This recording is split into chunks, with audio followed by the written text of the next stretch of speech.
So in this video, I'm answering the question of what if Raphael took matters into his own hands and didn't rely on some home invading tab to do his dirty work for him. For this I've used a bunch of mods that will all be down in the description below, with the main ones being Raphael's ring for the appearance and some of the spells, choose your stats to mimic Raphael's stats as best I could, and the Book of Mastery to get near enough Raphael's spells, with a few liberties here and there, along with the use of the cheat engine, with Zenza's cheat table, to spawn in items and change my health. Speaking of which, along with Raphael's spells, I will also be using the full Helldusk armor. Because, well, I'm already overpowered, what's the harm with going a bit further? Besides, it aligns with the run, and I rarely get to use the full set. Without further ado, let hell rise. Spawning on the beach, I made quick work of the brain dogs, and stumbled across a mind flare, practically begging for death. Undeserving of my time, really. I made quick work of the sentient calamari. I soon found the grove and witnessed them desperately struggling and begging to be saved. And I am nothing if not a merciful savior.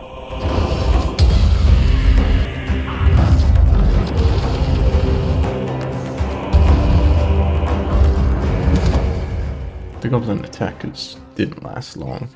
Not at all. Entering the grove, I stood by and watched these mortals tear each other apart, fighting and clawing at one another like savage creatures, abandoning friends and family alike at the mere threat of any danger. Common sense at last. I also had to quickly show up a little trickster how it's done. Lessons learned are far more valuable than any coin, I assure you.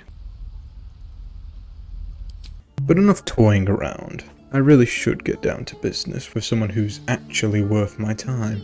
I will imprison the devil, and I will cast out every stranger.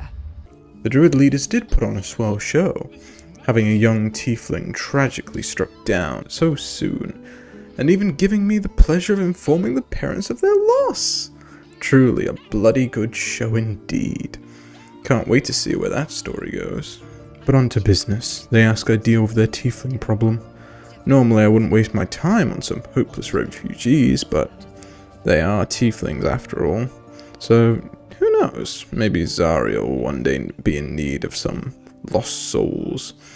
Besides, their leader Zevlor seems to be the only one who recognizes his betters. It's no small thing to ask, but I've seen you fight. You're equal to the task.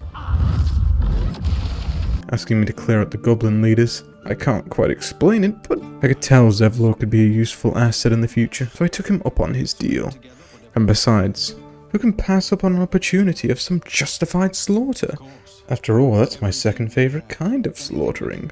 I quickly scared off any goblin threats in the nearby village, and stumbled upon a group of adventurers doomed to be thralls. An opportunity so delectable, and offered on a silver platter no less. Ever so tempting, but I don't want their souls. Not yet. I'll be keeping an eye on them though, see if they have any potential. Speaking of potential business, I came across some ogres that could offer their services. Unfortunately, they stood by the absolute. I wouldn't waste my time entertaining the idea of being a member of that pathetic cult. So, one barbecue later, and I headed to the gates, where a goblin tried to mock me when he should have been grovelling before me. It didn't end well for them, to say the least. When I reached the goblin camp, I was treated with a more appropriate respect, having them kiss my feet, for the kindest gift of allowing them to live another day. I sought out the most competent leader of the goblins to see if she could make a better offer than the grove. And while she had little to offer, an opportunity for some good old-fashioned torture did arise. And, well, what can I say? I can't help myself. Turns out he had the information they were looking for. And before I knew it, Minthara was leading the charge to the grove. Not how I had intended things to go down, but when life gives you lemons, you take advantage of the bitterness and seize your moment. The grove had the defenses, but not the manpower to defend forever. Eventually they would fall to the never-ending horde of goblins. What a pathetic way to go. I had nothing to gain from siding with the Absolute, and needed to protect my assets. So, I betrayed Minthara. A pity. I'm sure in another life she could have offered something. But not in this one. The attacking goblins acted as nothing more than pests and cannon fodder, quickly erased by my flames. The tiefling archers didn't last long at all, and neither would Zevlor if not for my intervention. Thanks to me, we had more than enough firepower.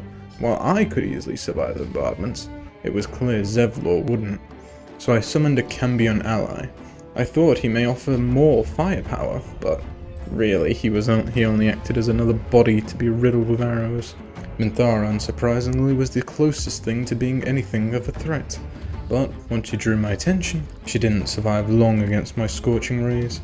And with that, the grove was saved. They celebrated their victory at my camp with alcohol and merry festivities. The bard was annoying as ever, testing my patience, and trust me, I have little patience for bards.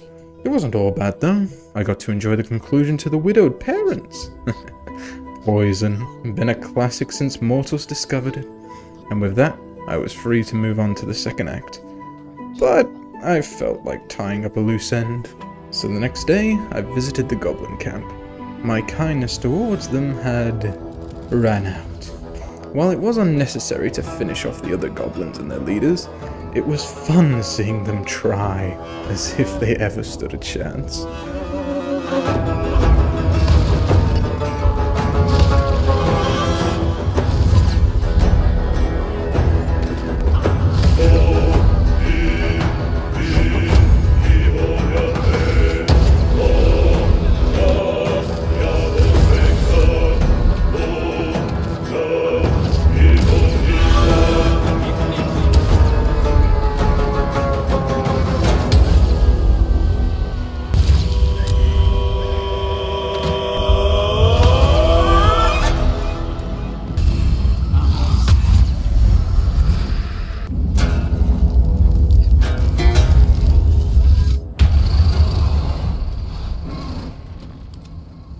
On my way to the Shadowlands, I made sure to take in the air, enjoy the sights. Lovely. Some gifts did stand in my way as I quit.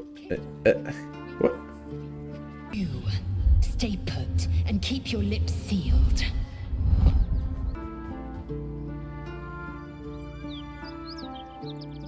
Imbecile, stay back. Now, child, your pet means to speak. Oh, if only you knew, Voss. As I was saying, I managed to scare off the mighty Gif. And, as for you... You are on the Go'arth, the Nautiloid. You carry a tag.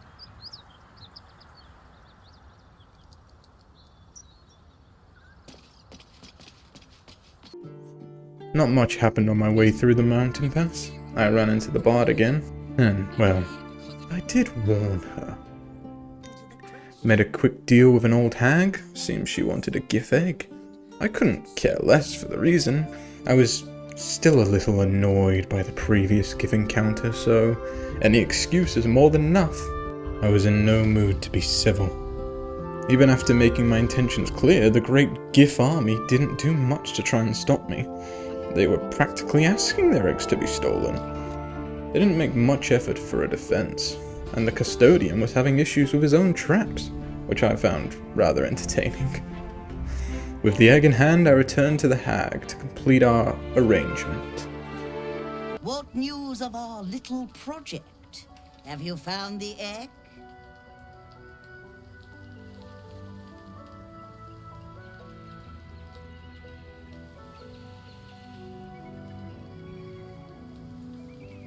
Using every scrap of your concentration, you kick the egg just hard enough that it doesn't crack, but soars like a red dragon. You brute! What have you done? You...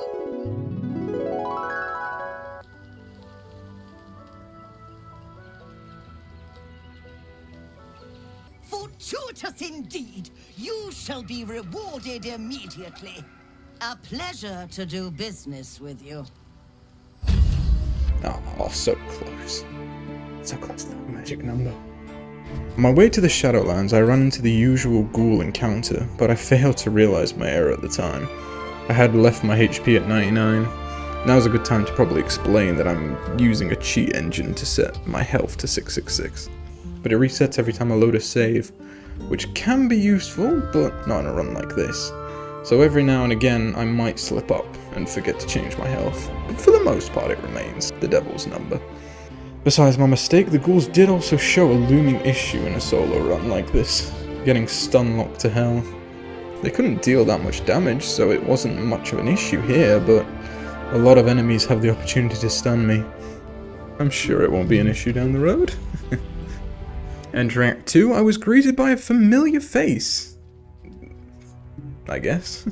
Moving on to the caravan, I chose to side with the Harpers, as, well, they were in possession of some of my assets.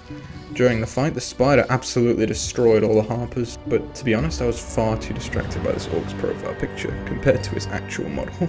After a drawn-out 1v1 with the drow, I took the lantern and headed to Last Light. A beautiful location. Such a rich history of abject tragedy. And tragedy, well, that's my bread and bloody butter. It just so happens to also be the current place of residence for the Harpers, who laid out one of the worst red carpets I've ever had the luxury to deal with. But luckily one of my better potential clients stepped in to help out, already proving her worth.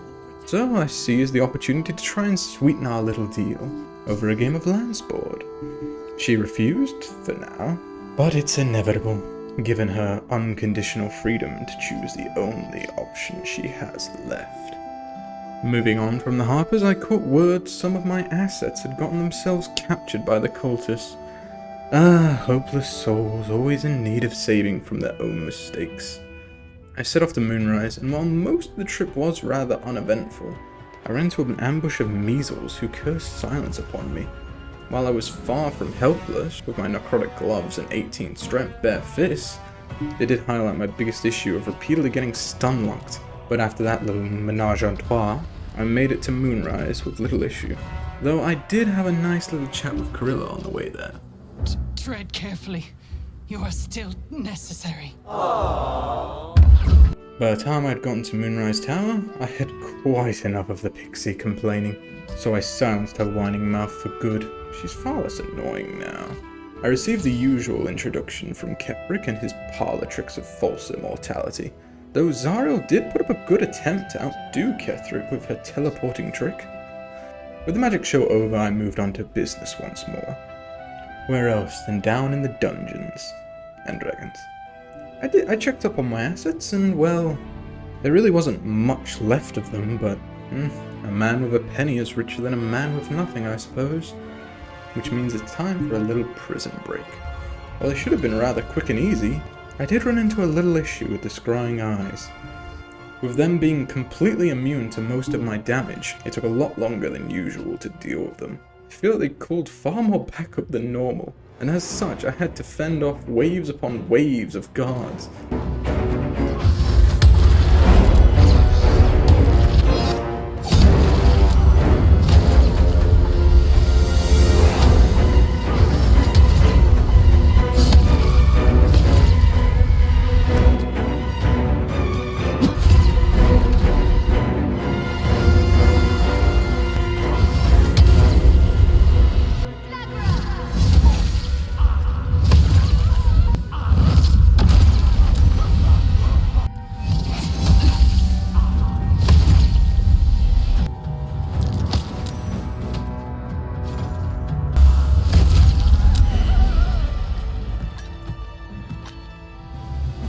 To the point that when it was all over, the prisoners were completely free to walk out the front bloody door.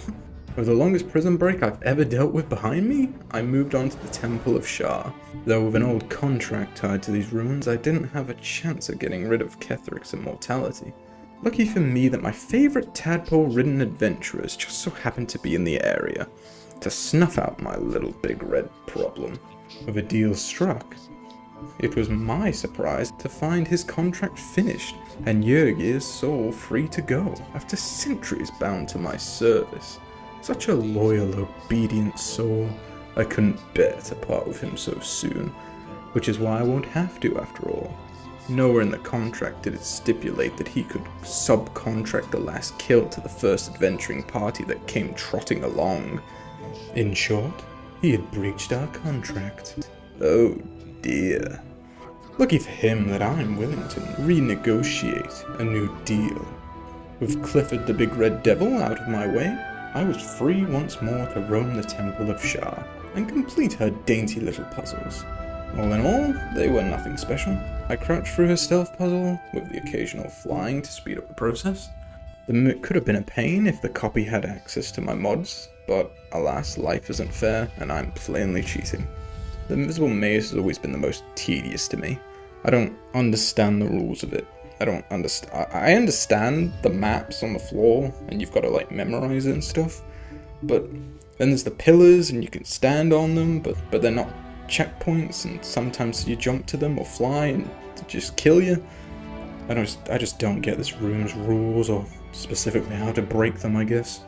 So I genuinely tried to just skip it and fly to the door to save myself needing all 4 of the orbs, but I couldn't reach it.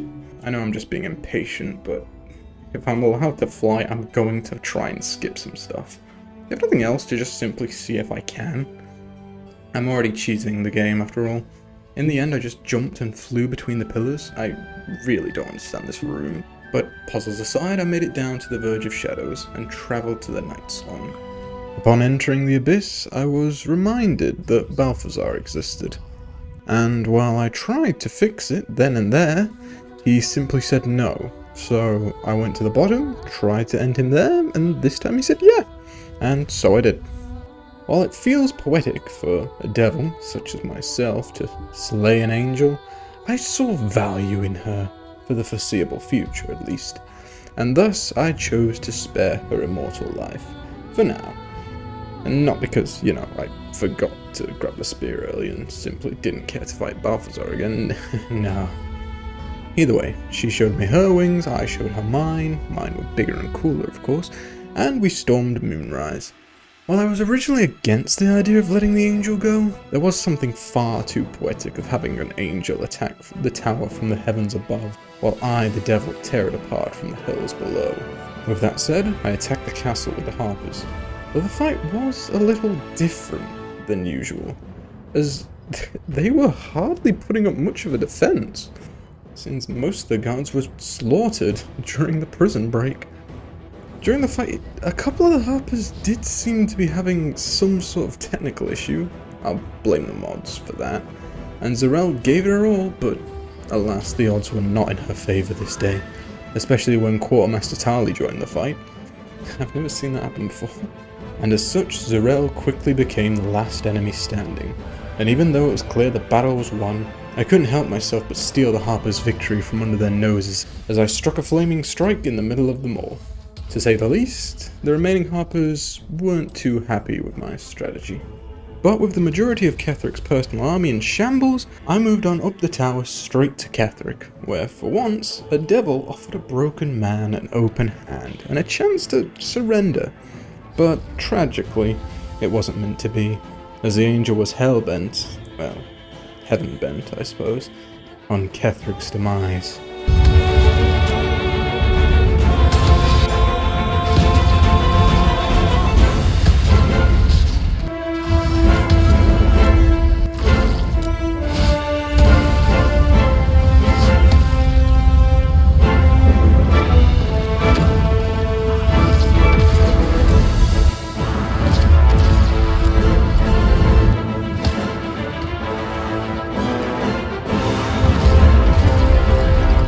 Through heaven and hell Ketheric fought, till he could fight no more, and ran off with Dame Aelin. Down in the colony, I made sure to save my remaining missing assets, and freed Zevlor, who almost instantly proved his worth, as the following fight against the Mind Flayers was stunning experience to say the least. I spent a good portion of the fight stunned, while Zevlor stood his ground, and defended me for once. With the newborn Mind Flayers snuffed out, I stumbled across another prisoner of interest, a fellow devil from the hells. Mizora seemed ever so helpless in that pod, and a favour from someone like her is bound to be valuable in the long run. With that, there was nothing left to do but finish off Ketheric. To start the fight off, I targeted the biggest threat in the arena. I went straight for the Mind Flayer, and he stunned me instantly. Due to this, it took me far longer than usual to get round to freeing Dame Aelin, And when I finally did, she tried. She definitely tried. She did a bit of damage, and then acted as more of cannon fodder than a holy crusader.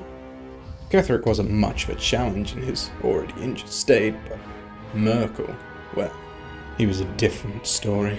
With Dame ailing down from the start of the second phase, and in Merkel's bone chill aura, she didn't contribute anything to this fight, leaving me to do all the damage.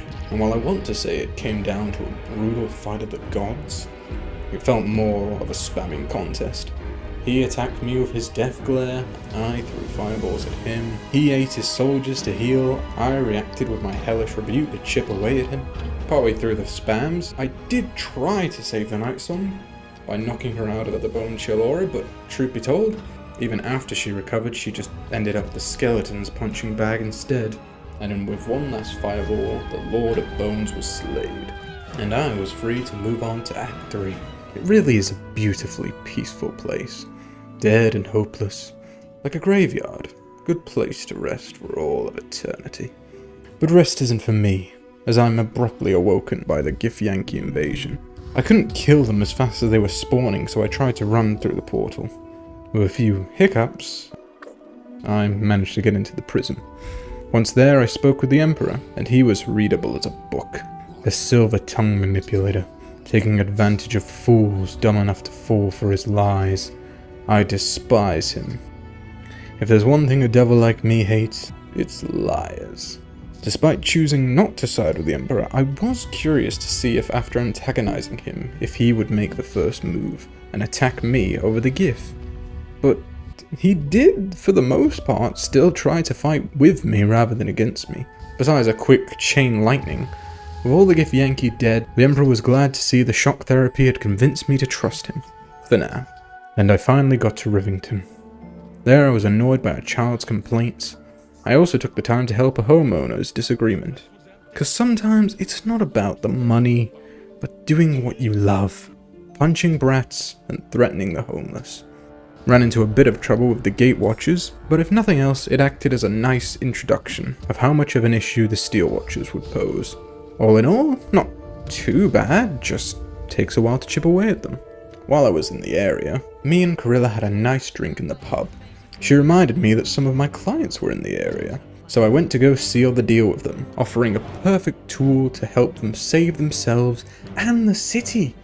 And they refused. I offered them the perfect tool to help save themselves. I gave them everything, every opportunity, and they refuse. I can't quite explain it, but something about the smirks on their faces.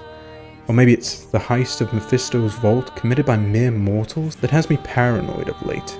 But I could tell. Thieves, bandits, hooligans. Maybe not today, maybe not tomorrow. But before this whole brain ordeal is dealt with, they would bring chaos to my house of hope. If it meant they could get the hammer. And that just not a risk I'm willing to take.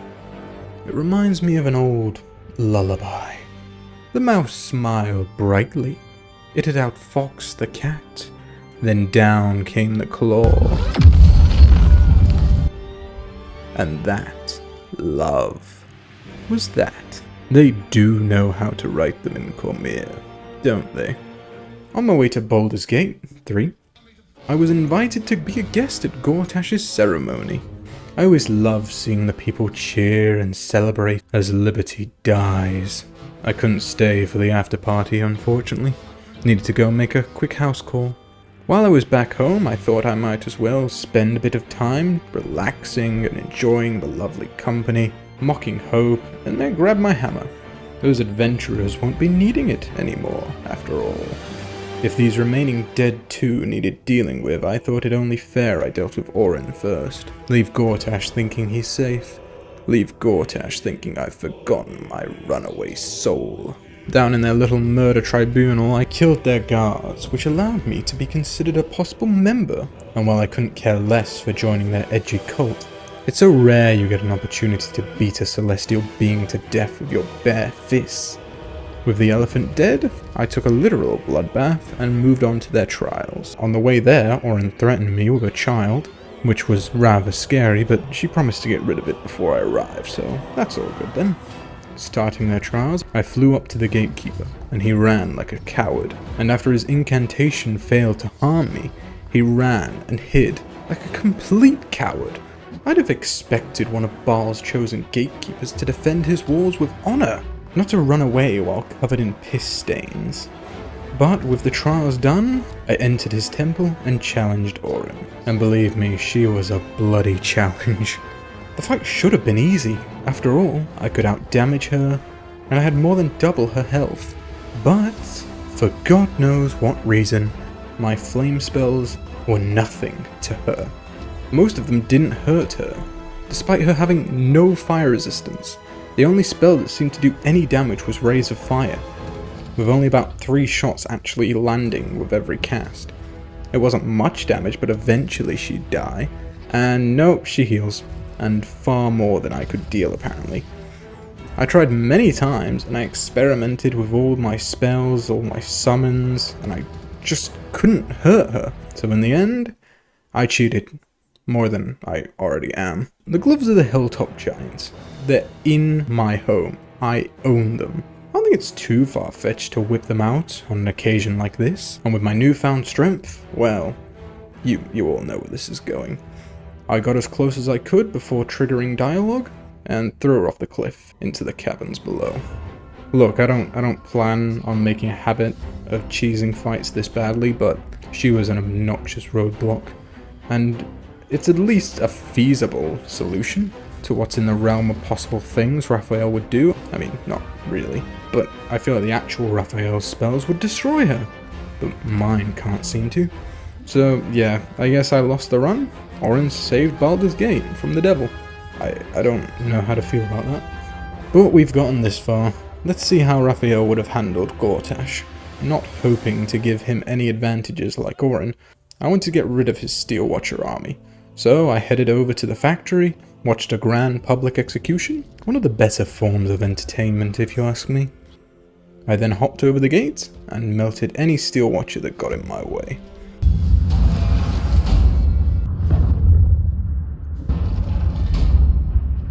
Inside I found the enslaved Gondians, and while I could have saved them, they seemed far too worthless to save. If they're not willing to save themselves, then there's no hope for them. And with a bang, a problem was solved. There was one Gondian left, spared the mercy of his kin's stupidity. He craved revenge. I wanted to help him get it. Heading deeper into the factory, I fought off waves of Bane's guards.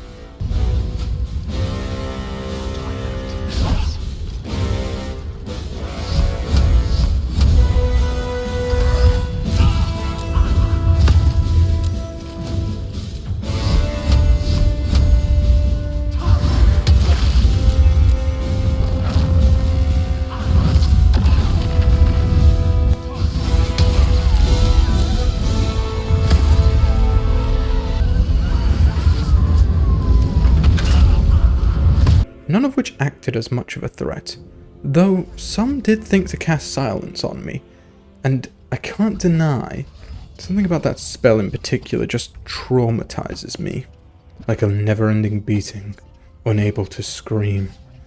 To say the least, I made sure no one left the building alive. Moving on to the Steel Watcher Titan, and my god, this was the longest chipping away fight I'd ever done. All 4 of them took forever. And even though the Titan had the most health, once its guards were dealt with, it felt like it was the quickest to fall. Or maybe that was just because there were less people in the turn order. With the Titan up in flames, it was time for the factory to join it. In a big flaming explosion. Just needed to go grab the last Gondian and, well... What? What? What? What am I? See? What?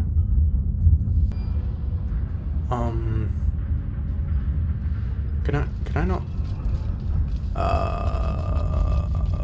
Okay. What? I guess he pieced it together that it was my fault his people were dead. but to my credit, it's clear they were doomed to be extinct. They have absolutely no self-preservation. Well, with him dead, it was lucky I had already invested in a backup plan. With my freed assets from Moonrise, the Iron Hand were more than happy to give me a rune powder bomb big enough to bring the factory to rubble, which meant all that was left now was a long overdue mistake that needed correcting. Saw a steel watcher collapse outside the Worm's rocks. Never seen that before.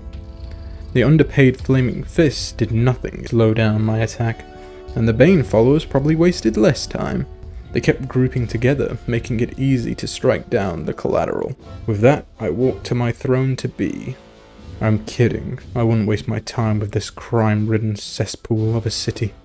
I flew over to Gortash and thought this scared animation looked rather funny on Raphael. But jokes aside, Gortash's cronies were nothing to write home about. I feel like Gortash had learned a lot from me in his second phase, because he would not stop spamming his most powerful attack, which quickly ended up becoming his downfall, as he was practically just skipping his turns outside of a few punches. I can't lie, for being the Fist of Bane, he didn't hit that hard. I don't even think he was applying Bane to me, which the Goblin in the Grove in Act 1's gloves applied Bane, but not his chosen. Funny that. Almost as funny as Gortash's ragdoll when he fell. With all the stones in hand, it was time for the final act, your doom. No more grace, just the brain. After a failed attempt to dominate the brain, the Emperor pulled me away. He offered me his aid. I refused. Do you have any idea how hard it was to obtain this hammer? I'm going to use it. He called me out. It is a shame we could not have cooperated. Your powers of manipulation are quite something. And I called him a liar. He said how I was wrong and he would never betray me. I called him a tyrant. He joined the Neverbrain. I freed Orpheus. We moved on. The city was now up in flames and ruin. I dare say quite the improvement, all things considered. I got aid from my hell-spawned allies and we fought the army of the Absolute head-on. All things considered, I'd say we stood our ground rather well. But I did run into a new issue. Orpheus. He's not only not as tanky as I am, but he also doesn't have much in the way of healing himself. As the fight went on, I found myself less and less able to protect him and keep him alive, and with no way to revive him, I was given few options to get past this. In the end, I chose to simply skip it. With a potion of invisibility that Volo so generously gave me, we were able to fly right by the Absolute's army and head up to the head.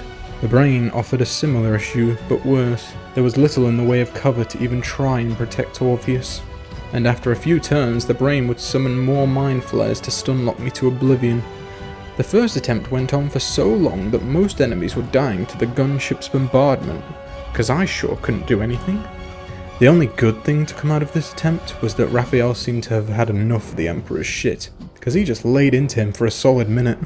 He nearly completely beat him to death here, but it was clear this attempt wasn't going to work. The second attempt ended up pretty much the same way, with Orpheus dead and me stunlocked. It did help me realise my issue though. I needed more cannon fodder to both take hits and stuns for me, while I get to the crown. Unfortunately, any summons would be instantly obliterated by the magic missile mind flares, so the solution was to simply take it slow and deal with the dragon and the magic missile mind flares first before summoning anyone, while keeping Orpheus a safe distance away. It took a while, with the dragon having fire resistance, but he wasn't immune, and due to this issue, Orpheus actually did most of the damage.